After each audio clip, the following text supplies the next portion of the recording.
గట్టిగా ఆమె చెప్పారు. ఓ స్వనమ్మ కొడుకులేనా? Good, very good, God bless you. ఇంకా 2 days అయితే మనమందరం కూడా న్యూ ఇయర్లో ఎంటర్ అవుతాం. కొత్త సంవత్సరం అనగానే చాలామందికి రకరకాల ఆశలు ఉంటాయి, రకరకాల ఊహలు ఉంటాయి, రకరకాల ఆలోచనలు ఉంటాయి, రకరకాల ప్రామిసెస్ ఉంటాయి. కొత్త సంవత్సరం అనగానే క్రైస్తవులు కానివ్వండి, క్రైస్తవేతరులు కానివ్వండి, కొత్త బట్టలు వేసుకోవడానికి ప్రయత్నం చేస్తూ ఉంటారు, తప్పేం లేదు. ఇంటిని డెకరేషన్ చేస్తూ ఉంటారు, తప్పేం లేదు. ఆ తర్వాత చాలామంది ఏం చేస్తారంటే ఆ ఇంటి ముందు వీధులలో రకరకాల design decoration, wish you happy new year అని 2025 అని రాస్తూ ఉంటారు. కొందరేమో ఓల్డ్ ఇయర్, పాత సంవత్సరాన్ని టాటా బాయ్ బాయ్, ఇంకేమంటారు గుడ్ బాయ్ అంటారు. ఆ తర్వాత కొత్త సంవత్సరాన్ని ఏం చేస్తారు? వెల్కమ్ చేస్తారు. న్యూ ఇయర్ అనగానే మీరు గమనించండి, మంగళవారం రోజు ఎగ్జాక్ట్లీ 12 o'clock 12 గంటలకు 12 అయిన వెంటనే గంట టాంగ్ టాంగ్ టాంగ్ అని మొదలవుతుంది కదా. ఆ తర్వాత ఆకాశంలో ఈ తారాజువారిని కాల్చినప్పుడు ఆకాశంలో ఒక క్రియేటివ్నెస్ అనమాట, రకరకాల రంగుల వలయాలు గల ఆ నక్షత్రాల వలయ అన్నీ మనం చూస్తూ ఉంటాం. భయంకరమైన శబ్దాలు మనం వింటూ ఉంటాం. కొందరు ఏం చేస్తారంటే యూత్ ఆ బైకుల మీద కూర్చొని హ్యాపీ న్యూ ఇయర్ అని కేకలు వేస్తూ అలా వెళ్తూ ఉంటారు. సో నేనేమంటానంటే ఎంతవరకు ఉంటుంది ఈ సంతోషం? That is my question behind of is all things అన్నమాట. నేను చెప్పినవన్నీ విషయాలలో ఎంతవరకు సంతోషం ఉంటుంది? కొత్త బట్టలు మొదలుకొని ఆకాశం వరకు ఆ రంగుల వలయం వలె తారలు ఆ విధముగా ఈ విధంగా మెరుస్తున్న సమయంలో సంతోషం ఎంతవరకు ఉంటుంది? 1 hour ఉంటుందా? 2 hours ఉంటుందా? కొన్ని 1 day ఉంటుందా? 1 day అనుకుందాం, ఆ న్యూ ఇయర్ అంతా అనుకుందాం మనం. దెన్ ఆ 1 day తర్వాత సెకండ్ డేలోకి అడుగు పెట్టిన తర్వాత తిరిగి అంతా మామూలే. చాలా మందికి ఏం ఆలోచన చేస్తారంటే 2024లో నా ఆశ నెరవేర్చబడలేదు, 2024లో నా కళలు ఫుల్ఫిల్ కాలేదు, 2024లో నేను అనుకునే ఏవి కూడా జరగలేదు, 2024లో విచారం, దురదృష్టకరం, బాధ, చింత ఇవన్నీ ఉన్నాయి. ఇక చివరికి వాళ్ళకి వచ్చే కోసం ఏంటంటే కనీసం 2025 అన్నా నేను అనుకున్నాయి ఏమంటలేదు, నేను అనుకున్నాయి జరుగుతావేమో, 2025లో నా అదృష్టం మళ్ళా చెప్పాడు కలిసి వస్తుందేమో అని ఇవన్నీ ఆలోచన చేస్తూ ఉంటారు. సో నేనేమంటానంటే దేవుడికి స్తోత్రం కలుగును కాక, 2025లో మీరు అనుకున్నవన్నీ జరగాలంటే, దేవుని ఆశీర్వాదాలు దీవెనలు మీరు అందరూ పొందాలంటే, చిన్నలు మొదలుకొని నతానేలు మొదలుకొని చూశాను నేను మొదలుకొని పెద్దల వరకు అన్నీ నెరవేర్చబడాలి అంటే 4 పనులు చేయాలి. దైవ సేవకుడు మొదలుకొని మనమందరం కూడా 4 పనులు చేయాలి. ఆ 4 పనులు ఏంటంటే ఈ యొక్క 2వ రాజుల గ్రంథం 2వ అధ్యాయము 19 నుండి 22 వచనాలలో పరిశుద్ధాత్మ దేవుడు చక్కగా రాయించాడు. మొట్టమొదటి పని ఏంటంటే విన్నాం, 2025లో నీవు దీవెనకరముగా, ఆశీర్వాదకరముగా, సంతోషముగా ఉండాలంటే నీవు చేయవలసిన మొట్టమొదటి పని ఏంటంటే నిన్ను నీవు పరీక్షించుకోవాలి. యూ హ్యావ్ టు ఏమంటారు? Justify, examine. Okay, you have to examine your self. నిన్ను నీవు పరీక్షించుకోవాలి. అక్కడ ఒక మాట ఏముందంటే 19వ వచనము, అంతటా ఆ పట్టణపు వారు ఈ పట్టణం ఉన్న చోటు రమ్యమైనదని మా ఏలిన వాడవైన నీకు కనబడుచున్నది, కానీ నేను మంచివి కావు, అందుచేత భూమియు నిస్తారమైనదని ఎలీషాతో అనగా. రైట్, ఎలీషా శిష్యులు బేతేలు నుండి ఈ ఎరుకో పట్టణానికి వచ్చారు. ఎరుకో పట్టణం అనగానే శాపగ్రస్తమైన పట్టణం, శపితమైన పట్టణం. ఎరుకో అనగానే దానికి అర్థం ఏంటంటే సువాసన గలది. ఎరుకో అనగానే మనకు ఏ విషయాలు జ్ఞాపకంలోనికి రావాలి అంటే, యెరికో పట్టణంలోనే గుడ్డివాడు ఉన్నాడు, దావీదు కుమారుడు నన్ను కరుణించు. ఆ తర్వాత ఇంకా ఇవన్నీ చాలా చాలా మనము దేవుని వాక్యంలో మనము చూస్తాం. ఆ తర్వాత ఒక వ్యక్తి యెరికో నుండి యెరూషలేము నుండి యెరికో కాదు, యెరూషలేము కాదు అని కూడా మనం చూస్తాం. అంటే ఎక్కడ చూసినా కానీ కూడా ఈ యొక్క పాత నిబంధనలో కొత్త నిబంధనలో యెరికో పట్టణం మనం చూస్తాం. యెరికో పట్టణం అనగానే దానికి అర్థమైందంటే సువాసన గలది. సువాసన గలది అయినప్పటికీ అది ఎలా ఉందంటే రమ్యముగా ఉన్నది, సుందరముగా ఉన్నది, చూడముచ్చటగా ఉన్నది. కానీ ఏం మంచిగా లేవంట, ఏం లాభం చెప్పాను. యెరికో పట్టణము చాలా రమ్యముగా ఉన్నది, చాలా సుందరముగా ఉన్నది, కానీ నీళ్లు బాగలేవు, నీళ్లు మంచిగా లేవు. నీళ్లు బాగలేనందువలన, నీళ్లు రుచి లేనందువలన, నీరు చేదుగా ఉన్నందువలన భూమి ఏమైందంట, సారం లేదు భూమిలో. భూమి నిస్సారముగా ఉన్నది, ప్రజలు ఆ నీళ్లు తాగలేకపోతున్నారు. చూడటానికి బాగానే ఉంది, యెరికో పట్టణము చాలా అందముగా ఉంది, చాలా సుందరముగా ఉంది. The city of Jericho was very beautiful. చాలా అందంగా ఉంది, లోయలు ఉన్నాయి, చెట్లు ఉన్నాయి, విస్తారమైన వృక్ష సంపద ఉంది, ఎవ్రీథింగ్ వాజ్ గుడ్. కానీ నీళ్ళు అక్కడ ఆగుదామా? ఎందుకు యెరికో శపితమైనది? కొంచెం మనం బ్యాక్గ్రౌండ్ చూద్దాం. ఎందుకు యెరికో శాపగ్రస్తమైనది అని అంటే, దీన్ని కొంచెం మనం ఆలోచన చేస్తే దేవునికి స్తోత్రం కలుగును గాక. ఈ యెరికో ఏ పట్టణంలో ఉంది అంటే, ఏ దేశంలో ఉంది అంటే కనాను దేశంలో ఉంది. కనాను దేశంలో ఈ కానా అనే అబ్బాయి అనుకుందాం. కానాను అనే అబ్బాయి ఎవరికి మనవడంటే నోహు గారికి మనవడు. నోహు గారికి మనవడు మీకు అందరూ తెలుసు, కానీ చరిత్ర ఏం చెప్తున్నాను. కానాను నోహు జలప్రలయం తర్వాత ఆయన ఒక తోట నాటించాడు, ద్రాక్ష తోట నాటించి ద్రాక్షరసం బాగా త్రాగి దిగంబరిగా పడుకొని ఉన్నాడు, వివస్త్రముగా పడుకొని ఉన్నాడు. ఆ సీన ఎవరు చూశారంటే హాము చూశాడు. హాము చూసి ఆ యొక్క సీన తండ్రి యొక్క దిగంబరత్వమును, నేకెడ్నెస్ను హాము చూసి ఎవరు చెప్పాడంటే షేముకు చెప్పాడు, తర్వాత యాఫేతుకు చెప్పాడు. షేము నుండి ఎవరు వచ్చారంటే అబ్రహాము సంతానం వాళ్ళు వచ్చారు. ఆ తర్వాత హాము నుండి ఎవరు వచ్చారంటే ఐగుప్తులు వచ్చారు. గుర్తుపెట్టుకొని పెట్టారు. షేము నుండి ఎవరు వచ్చారమ్మా? షేము నుండి అబ్రహాము సంతానం వాళ్ళు వచ్చారు. హాము నుండి ఎవరు వచ్చారు? ఐగుప్తులు వచ్చారు. హాము చూసి షేముకు చెప్పాడు, తర్వాత యాఫేతుకు చెప్పాడు. వీళ్ళిద్దరు ఏం చేశారంటే, నన్ను గమనించండి, వీళ్ళిద్దరు ఏం చేశారంటే ఒక వస్త్రం తీసుకొని, ఒక దుప్పటి తీసుకొని ఇలా తిరిగి యాఫేతు, ఆ తర్వాత షేము ఆ దుప్పటి పట్టుకొని ఇలా వెనక్కి వెళ్ళి ఆ తండ్రి యొక్క దేహాన్ని కప్పివేశారు. దెన్ నోహు మెలకు వచ్చింది. మెలకు వచ్చి ఏం చేశాడంటే ఈ యొక్క చెడు పని, ఈ దృశ్యం ఎవరు చూసి ఎవరు చెప్పారో అని కనుక్కొని ఆ యొక్క హామును ఏం చేశాడంటే, హాము కుమారుడు కానాను, హామును శపించకుండా ఎవరిని శపించాడు? కానాను శపించాడు. బైబిల్లో ఉన్నాయి ఆ మాటలన్నీ కూడా. సో నా యొక్క క్వశ్చన్ ఏంటంటే, యాక్చువల్లీ తప్పు ఎవరు చేస్తారో వారిని క్షమించాలి. తప్పు చేసిన వారిని శిక్ష పడకుండా, తప్పు చేసిన వారిని వదిలిపెట్టి వేరే వాళ్ళను ఏం చేశాడు? శిక్షించాడు. యాక్చువల్లీ ఆ యొక్క శిక్ష ఎవరికి రావాలంటే హాముకు రావాలి. కానీ నోహు హామును శిక్షించకుండా అతని కుమారుడైన ఎవరిని?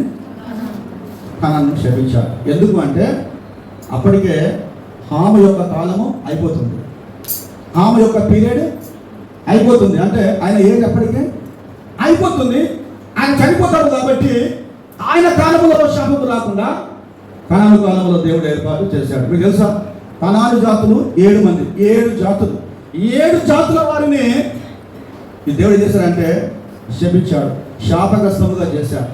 అప్పటి నుండి బైబిల్ మనం ఏం చూస్తాం? కానాను పట్టణము అని చూస్తూ ఉంటాం. దేవుడు తర్వాత చాలా విషయాలు ఉన్నాయి, అది పెద్ద చరిత్ర నేను చెప్పడం లేదు. సో నేను ఏమంటానంటే, దేవుని వాక్యములో కానాను దేశంలో ఉన్న ఎరుకో పట్టణాన్ని దేవుడు ఏం చేశాడు? శాపగ్రస్తం చేశాడు, శపితం చేశాడు. సో ఈ పట్టణము చూడటానికి ఎలా ఉందంట?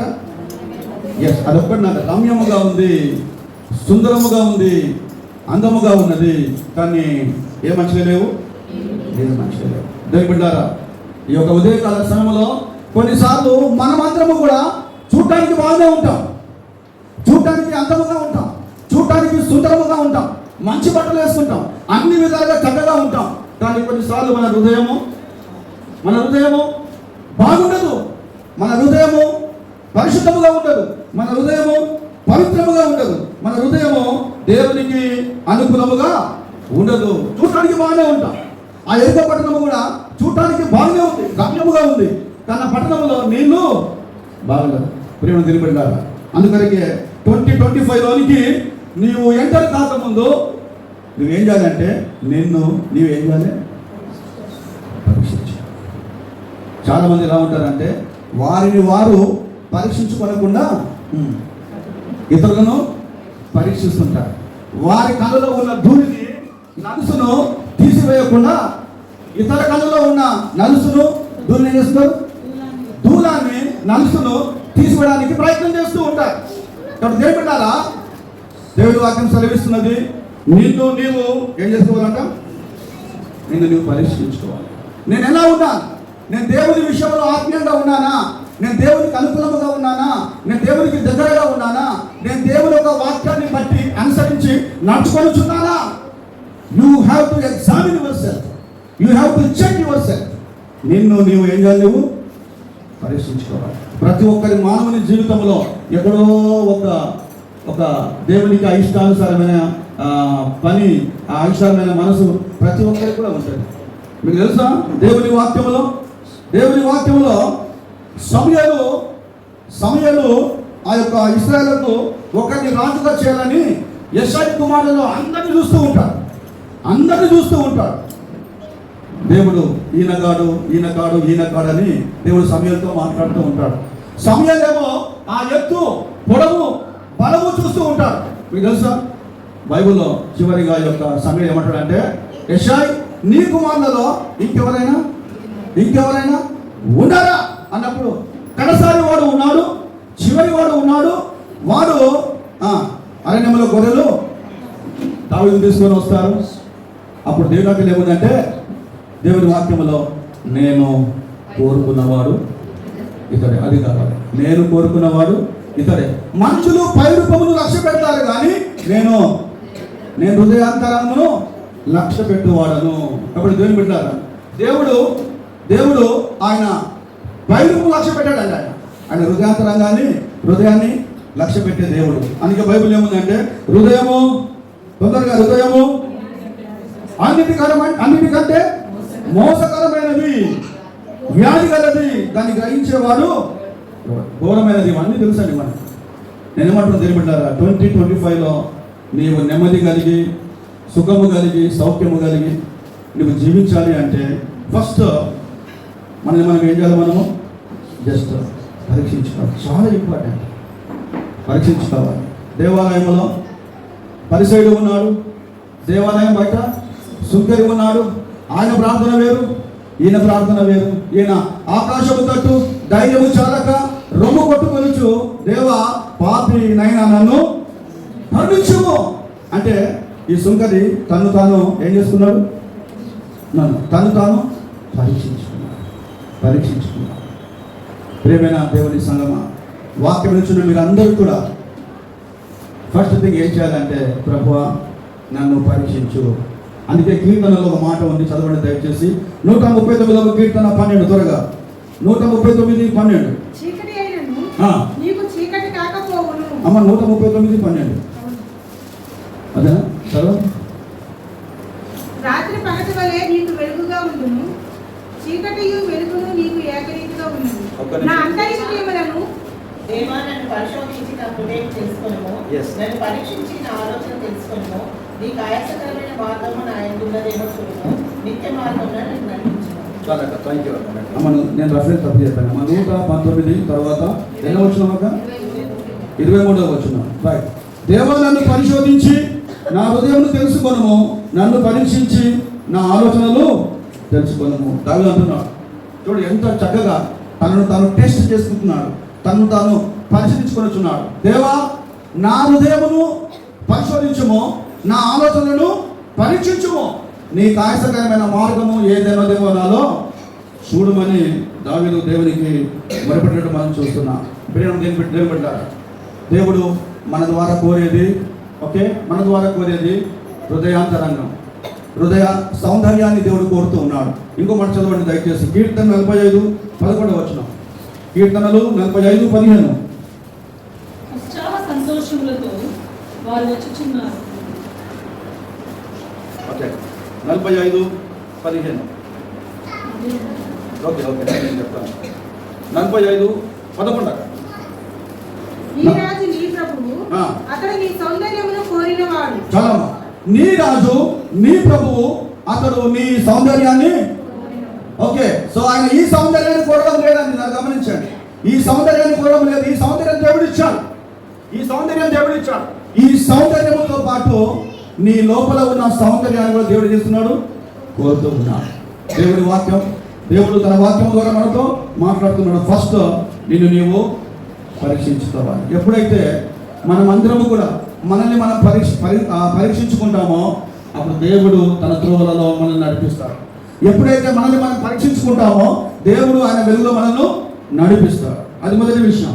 రెండో విషయం చూద్దాం.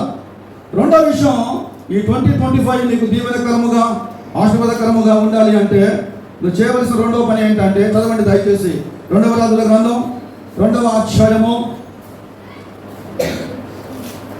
20వ వచనం. అంతటా కొత్త పాత్రలో ఉప్పు వేసి నా యొద్దకు తీసుకుని రండి అని వారితో చెప్పాను. చాలమ్మా, రైట్. దేవునికి స్తోత్రం కలుగును గాక. రెండవది, నీవు ఎలా ఉండాలంటే క్రొత్త పాత్రగా ఉండాలి. ఏ పాత్రగా ఉండాలన్నా? క్రొత్త పాత్రగా ఉండాలి. ఎప్పుడైతే ఎలీషా శిష్యులు ఈ చోటు రమ్యమైనది, నీళ్లు మంచిగా లేవు అని చెప్పిన వెంటనే ఎలీషా చేసిన మొట్టమొదటి పని ఏంటంటే, బాబు నీవు నా దగ్గరికి ఏ పాత్ర? క్రొత్త పాత్ర నువ్వు తీసుకొని రావాలి. ఎందుకు కొత్త పాత్ర అని మనం ఆలోచన చేద్దాం. దేవుని వాక్యంలో ఏం రాయబడలేదండి. కానీ ఎలీషా ఏం చెప్పాడంటే, కొత్త పాత్రను తీసుకొని రండి అనగానే వీళ్ళందరూ ఏం చేస్తారంటే, వీళ్ళందరూ కూడా క్రొత్త పాత్రను తీసుకొని వచ్చారు. ఫ్రెష్ వెసల్ అన్నమాట. క్రొత్త పాత్ర తీసుకొని వచ్చారు. ఆ క్రొత్త పాత్ర ఎలీషా గారికి ఇచ్చారు. ఎందుకంటే పాత పాత్ర వద్దాం అంటే దానికి జవాబు మనం ఏం చెప్పలేము. మనం క్రొత్త పాత్ర ఎలీషా తీసుకున్నాడు. ఈ క్రొత్త పాత్ర దేనికి గుర్తు అంటే విశ్వాస జీవితానికి గుర్తండి. ఈ క్రొత్త పాత్ర నూతన విశ్వాసానికి గుర్తు, ఆ తర్వాత క్రొత్త జీవితానికి గుర్తు, నూతన జీవితానికి, నూతన స్వభావానికి గుర్తు. ఈ క్రొత్త పాత్ర ఏం చెప్పాను? నూతన స్వభావము, ఆ తర్వాత నూతన సృష్టి, తర్వాత నూతన జీవితం. ఈ క్రొత్త పాత్ర వీటన్నిటికీ కూడా సాదృశ్యమై ఉన్నది. అందుకొరకే జక్కయ్య పాతవానిగా ఉన్నప్పుడు ఇష్టానుసారంగా జీవించాడు. యేసుక్రీస్తు తన ఇంటిలోనికి వచ్చిన వెంటనే, తన హృదయం ఇంటిలోనికి వచ్చిన వెంటనే అతను మారిపోయాడు, క్రొత్తవానిగా అయ్యాడు. అందుకే బైబిల్ ఏముందంటే, పాతవి గతించను, ఇదిగో క్రొత్తవాయను. పౌలు చాలా చక్కగా చెప్పాడు ఈ మాట. పాతవి గతించు, ఇదిగో క్రొత్తవాయను. యేసుక్రీస్తులోనికి వచ్చిన తర్వాత, యేసుక్రీస్తు జీవంలోనికి వచ్చిన తర్వాత, యేసుక్రీస్తును సొంత రక్షకునిగా అంగీకరించిన తర్వాత నీ పాత అలవాట్లని కూడా ఏం కావాలి? వెళ్ళిపోవాలి. యేసుక్రీస్తు యొక్క జీవం, యేసుక్రీస్తు యొక్క ఆ యొక్క సత్యం, యేసుక్రీస్తు యొక్క నీతి మనలోనికి రావాలండి. అందుకొరకే ఎలీషా ఏం చేశాడంటే, అయ్యా నా దగ్గరికి ఏం తీసుకొని రావాలి? క్రొత్త పాత్రను తీసుకొని రావాలి. ఎలీషా ప్రవక్త యేసుక్రీస్తుకు ముంగుర్తుగా ఉన్నాడు. ఎలీషా ప్రవక్త యేసుక్రీస్తుకు సాదృశ్యముగా ఉన్నాడు. కాబట్టి నూతన స్వభావము, నూతన మనసు, నూతన జీవము నీవు కలిగి ఎవరి దగ్గర రావాలమ్మా? యేసు ప్రభు దగ్గరికి రావాలి. ఎందుకంటే నూతన స్వభావము, నూతన మనసు, నూతన జ్ఞానం ఎవరిస్తారంటే ఎవరిస్తారు? యేసుక్రీస్తు మాత్రమే ఇస్తారు. ఒక మాట చెప్పాలి, మీరు కొత్త వాళ్ళు కావాలంటే ఊరికనే కాదండి. మీరు కొత్త స్వభావం రావాలన్నా, నూతన జీవము రావాలన్నా, నూతన మనసు రావాలన్నా ఊరికనే ఊకనే రాదు. మీరు ఆశ్చర్యపోతారు, ఊకనే రాదు. అది ఎలా వస్తుందంటే దాని కొరకు కొన్ని పనులు మీరు చేయాలి. ఆ పనులు మీరు చేస్తేనే మీరు కొత్తవారుగా ఉంటారు. తర్వాత కొత్త మనసు మీ లోపలికి వస్తుంది. నేను ఇంకో మాట చెప్తాను. కొత్త పాత్ర కొన్నారు మీరు. కొత్త పాత్ర కొన్న తర్వాత అది లోపల పెడతారు, అలమారలో పెడతారు. అలమారలో పెట్టిన తర్వాత 1 నెల తర్వాత, 3 నెలల తర్వాత, 6 నెలల తర్వాత దాని అవసరం మీకు పడదు అనుకున్నా. దాని అవసరం మీకు పడ్డది. ఆ యొక్క షోకేస్ నుండి దాన్ని తీసినప్పుడు అలాగే కొత్త ఉంటుందా? దాని మీద ఏముంటుందా? తొందరగా దుమ్ము, ధూళి, మురికి ఇదంతా కూడా ఉంటుంది కదా. అప్పుడు మీరు ఏం చేస్తారంటే దాన్ని శుభ్రంగా కడిగి కొత్త పాత్రలాగా చేసి మళ్ళీ ఎక్కడ పెడతారు చెప్పండి? మళ్ళీ షోకేస్లో పడతారు. అని నేను ఏమంటున్నానంటే నువ్వు నూతనముగా మార్చబడాలి అంటే, నూతన వ్యక్తిగత ఉండాలంటే నీ జీవితంలో నీలో ఉన్న ఆ యొక్క దేవునికి అయిష్టమైనవన్నీ కూడా తీసివేసి నూతన వ్యక్తిగా దేవుని యొక్క వేసుకెళ్ళి నువ్వు చదవండి. ఒక మాట బాగుంటుంది. యెషయా గ్రంథము 43వ అధ్యాయము 18 వచ్చినాం త్వరగా. యెషయా 43:18. మునిపటి వాటిని జ్ఞాపకము చేసుకొనుకుడి, పూర్వకాలపు సంగతులను తలంచుకొనుకుడి. చాలా అక్కడ ఉండమ్మా. నువ్వు కొత్త వ్యక్తిగా మారాలంటే, కొత్త జీవిగా నువ్వు ఉండాలంటే, కొత్త పాత్రగా నువ్వు ఉండాలంటే ఏం చేయాలంట చెప్పండి. మునుపటి వాటిని జ్ఞాపకము చేసుకొనుకుడి. మునుపటి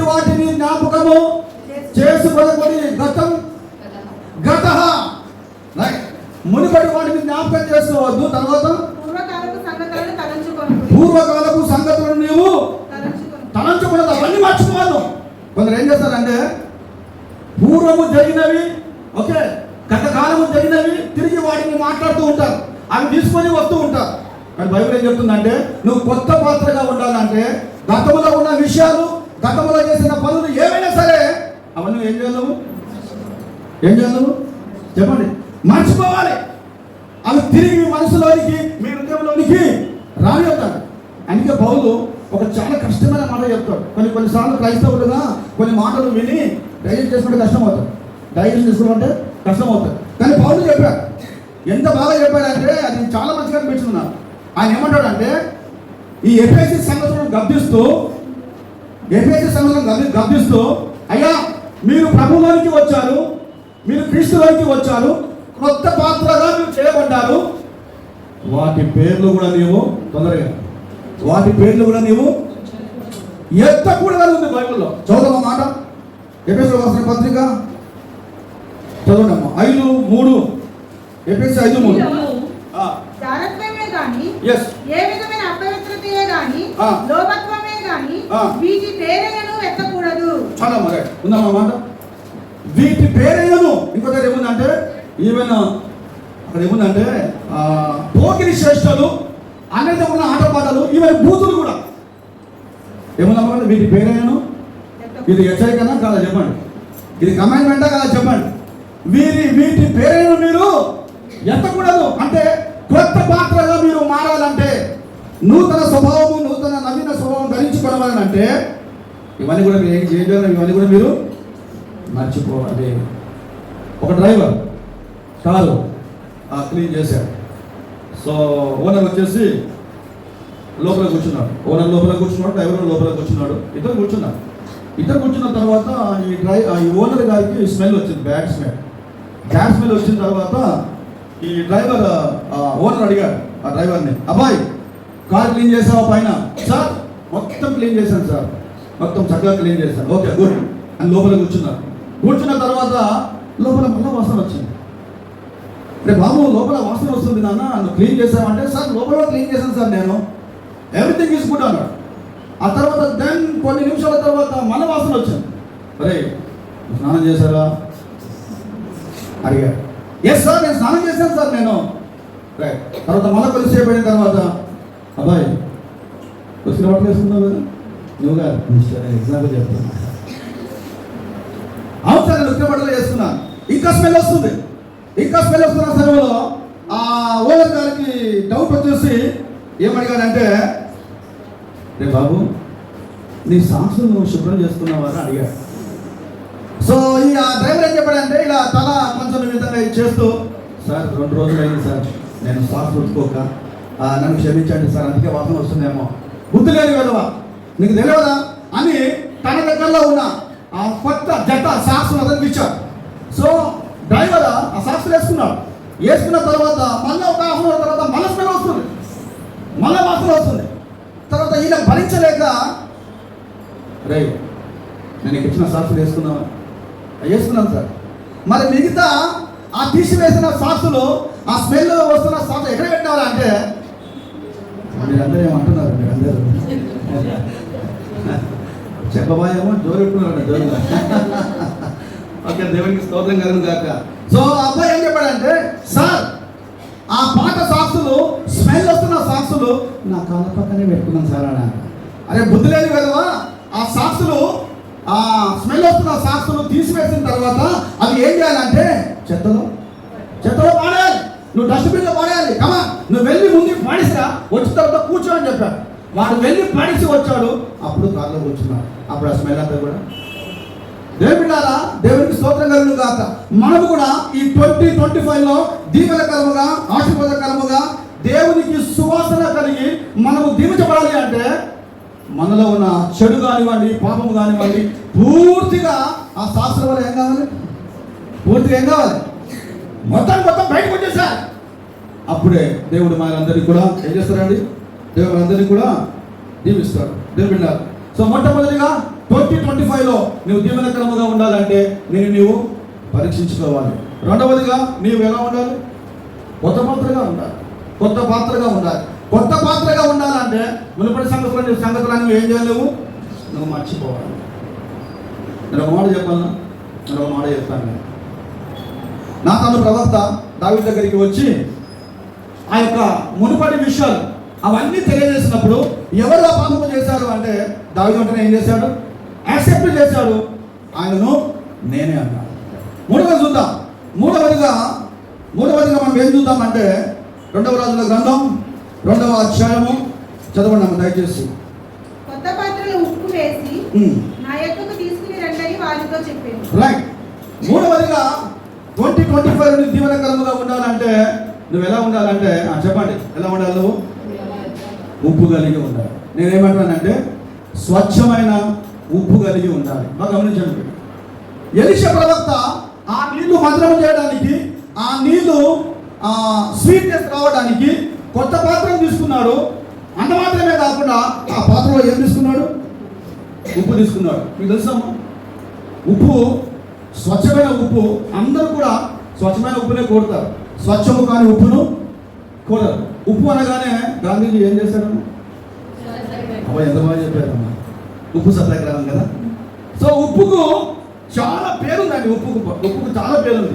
ఉప్పు ఏమంటుంది అంటే అన్నీ చూడు, తర్వాత నన్ను చూడు. నువ్వు ఆకుకూరలు ఏదైనా కానివ్వండి, మటన్ కానివ్వండి, చికెన్ ఏదైనా కానివ్వండి, అన్ని ఆకుకూరలు వేసి ఒక చికెన్ మసాలా అన్ని కూడా చక్కగా రుచికరమైన వంటలు చేసి ఉప్పు లేకుండా తింటాడండి. ఎవరు తినరా? బాగా గమనించాడు. ఆ కర్రీ అంతా నువ్వు చేసిన తర్వాత అందులో ఏమయ్యాలి, ఆ ఉప్పు కూడా ఎట్లా వేయాలమ్మా, ఆ ఉప్పు కూడా సమపాలు వేయాలి. కొందరు ఉంటారు ఎంత ఉప్పు వేసినా కానీ కూడా ఇంకా ఉప్పు వేయగలరు కొంతమంది. అలాంటి వ్యక్తులు కూడా చాలా మంది ఉన్నారు. సో ఉప్పు చేసే పని ఏంటంటే ఈ ఉప్పు నిల్వ ఉంటుంది. ఈ పచ్చళ్ళు కానివ్వండి, ఎవరైనా ఒకవేళ పచ్చళ్ళు ఇవన్నీ పెడితే ఆ పచ్చళ్ళు నిల్వ చేస్తుంది ఈ ఉప్పు అండి. ఆ తర్వాత ఉప్పు ఇంకేమి ఇస్తుందంటే ఉప్పు రుచి ఇస్తుంది. తర్వాత ఉప్పు ఇంకేమి చేస్తుందంటే పదార్థము చెడిపోకుండా ఏం చేస్తుంది, తొందరగా కాపాడుతుంది. ఉప్పు పదార్థము చెడిపోకుండా ఏం చేస్తుందమ్మా, కాపాడుతుంది. అందుకొరకే ఎవరైనా చేపలు కొని ఇంటికి తీసుకొని వచ్చినప్పుడు దేంతో కడుగుతారు, తొందరగా చేపలు దేంతో కడుగుతారు, ఉప్పుతో కడుగుతారు. ఆత్మీయంగా మనం బాగా ఆలోచన చేస్తే ఉప్పు 3 రకాలుగా చాలా రకాలుగా ఉపయోగపడుతుంది. కానీ దేవుడి వాక్యం ఏముందంటే యెహోవా ఉత్తముడని రుచి చూచి తెలుసుకొనుడి. నువ్వు దేవుడు యేసు ప్రభు ఉత్తముడని, న్యాయవంతుడని, యథార్థవంతుడని నువ్వు ఏం చేయాలంట? చాలా మంది రుచి చూడం. నువ్వు రుచి చూసి ఏం చేయాలి, నువ్వు తెలుసుకోవాలి. ఆ యొక్క దేవుడు ఉత్తముడు అని రుచి చూసి నువ్వు ఏ విధంగా తెలుసుకుంటావంటే, ఇప్పుడు కూరలు అయితే ఏం చేస్తామంటే పాత కాలంలో ఈ స్టీల్ సిల్వర్ ఏమంటారు స్పూన్లు కావాలి. సో పాతకాలంలో చెప్పండి ఏమంటారు కట్టెతో చేసిన స్పూన్లు వరేవారు. నాకు తెలుసు మా అమ్మగారు మట్టి కుండలో కూర తయారు చేసేది. ఆ మట్టి కుండలో ఈ చెక్కతో తయారు చేసిన స్పూన్ అది ఇలా పెట్టి కలిపి ఉప్పు చూడాలంటే కూర రుచిగా ఉందా లేకుంటే రుచిగా లేదా అని చూడటానికి కొంచెం కర్రీ తీసుకొని ఎక్కడ వేసుకుంటారు? నోటిని వేసుకుంటారా? ఎవరు నోరంటున్నాము ఎవరు కాకపోతుంది మీరు ఇక అట్లా అంటే కూడా ఇక ఇక్కడ వేస్తాను మమ్మీ ఇక్కడ వేసి ఇట్లా అంటది.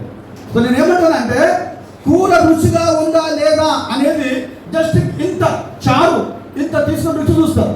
అదే దేవుని వాక్యం రుచి చూడాలంటే దేవుడు ఉత్తముడు అని రుచి చూడాలంటే ఇంత సరిపోతుందా? ఎలా రుచి చూడాలంటే నీవు దివారాత్రములు దేవుని వాక్యము ధ్యానము చేస్తూ ఉంటే దాని రుచి నీకు తెలుస్తుంది. నువ్వు దేవుని నామములో యేసుక్రీస్తు నామములో ప్రార్థన చేస్తూ ఉంటే దాని రుచి నీకు తెలుస్తుంది. నువ్వు దేవుని వాక్యం వింటూ ఉంటే దాని రుచి నీకు తెలుస్తుంది. ఇవి మూడు చేయకపోతే యేసుక్రీస్తు ఉత్తముడు అని, యేసుక్రీస్తు మంచివాడు అని, యేసుక్రీస్తు న్యాయవంతుడు అని నీకు ఏ విధముగా చెప్పండి, ఏ విధంగా తెలుస్తుంది? తెలుపుతారు. అందుకొరికి యెహోవా ఉత్తముడు అని రుచి చూసి ఏం చేయాలి? ఏం చేయాలి? తెలుసుకోవాలి. అమ్మ దేవుని వాక్యం వినాలి. అందుకే ఆయన ధర్మశాస్త్రము దివారాత్రులు ధ్యానించేవాడు. ఇంకొక ఆయన ఏమంటాడంటే, అయ్యా నీ వాక్యం నేను వినినప్పుడు, నీ వాక్యము నేను భుజించినప్పుడు అది తేనె కంటే మధురమైనది, జుంటు తేనె దాడుల కంటే అది ఎలాంటిదంట? మధురమైనది. చూసారండి, ఈ రోజుల్లో చాలా మంది దేవుని వాక్యం రుచి చూడడం లేదండి. రుచి చూడాలి. రుచి చూస్తే నీలో జీవం వస్తుంది. రుచి చూస్తే నీలో సంతోషం వస్తుంది. రుచి చూస్తే నీలో ఆరోగ్యం వస్తుంది. రుచి చూస్తే నీలో సమాధానం వస్తుంది. అందుకే సామెతల గ్రంథంలో ఏముందంటే, సామెతల గ్రంథంలో ఆయన ఆజ్ఞలు, ఆయన విధులు, ఆయన న్యాయ విధులు నువ్వు ఎప్పుడైతే పాటించి నడుచుకుంటావో అవి నీ సర్వ శరీరములకు చెప్పండి, సర్వ శరీరములకు ఏమొస్తాయంట? ఆరోగ్యం. ఒక్క మాట చెప్తాను నేను. చదవండి యాకోబు గ్రంథం, యాకోబు పత్రిక 121, యాకోబు పత్రిక 1:21 వచ్చిన త్వరగా. అందుచేత సమస్త కల్మషమును విరవీగుచున్న దుష్టత్వమును మాని లోపల నాటబడి మీ ఆత్మలను రక్షించుటకు శక్తిగల వాక్యమును సాత్వికముతో అంగీకరించుడి. ఎంత మంచి మాట. నీలో మార్పు రావాలంటే, నువ్వు దేవుని వాక్యం రుచి చూడాలి అంటే, 2025లో నువ్వు ఆనందముగా ఉండాలంటే శక్తి గల దేవుని వాక్యము ఎలా అంగీకరించాలి? చెప్పండి, గట్టిగా చెప్తాం. ఎలా అంగీకరించాలి? సాత్వికముతో అంగీకరించాలి, వినయంతో అంగీకరించాలి, విధేయతతో మనము అంగీకరించాలి. అందుకే యేసు ప్రభు ఈ ఉప్పు విషయంలో ఒకే ఒక మాట చెప్పాడు. బెస్ట్ వర్డ్, చాలా మంచి వర్డ్. ఏం మాట అంటే, మీరు లోకమునకు ఇప్పుడు నేను మంచిగా ఉంటే చర్చ్ బాగుంటుంది, చర్చ్ బాగా ఉంటే సమాజం బాగుంటుంది. హల్లెలూయా. అర్థమవుతుందా? నీవు రుచిగా ఉంటే, నీవు మంచిగా ఉంటే నీ ఫ్యామిలీ బాగుంటుంది. నన్ను గమనించండి. నీవు మంచిగా ఉంటే నీ ఫ్యామిలీ బాగుంటుంది. నీ ఫ్యామిలీ బాగుంటే ఆ వీధిలో ఉన్న అన్ని ఫ్యామిలీ బాగా ఉంటాయి. నువ్వే బాగలేకపోతే ఏది కూడా బాగుంటుంది. కాబట్టి 2025లో నువ్వు ఆనందంగా ఉండాలంటే నీవు పరీక్షించుకోవాలి. ఆ తర్వాత కొత్త పాత్రగా ఉండాలి, తర్వాత ఉప్పుగా ఉండాలి. చివరిది నువ్వు ఎలా ఉండాలంటే, ఎవరైనా చెప్తాను. చదువు ఆ మాట చదువుదాం. చదవండి 21. అందరూ కలిసి 21 వచనం చదువుదాం. 21 వచనం.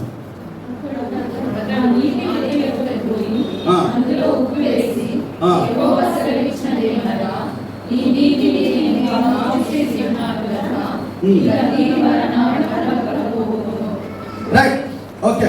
దీని వలన మరణము కలగకపోవును, భూమి నిస్సారముగా ఉండదు అనను. సో మూడోది ఏమై ఉండొచ్చు? 2025లో నువ్వు మధురముగా, సంతోషముగా, ఆనందముగా చాలా నువ్వు అనుకున్నట్టు ఉండాలి అంటే నువ్వు మీరందరూ ఏమనుకుంటారంటే, అని చెప్తే అది కాదమ్మా అంటారు.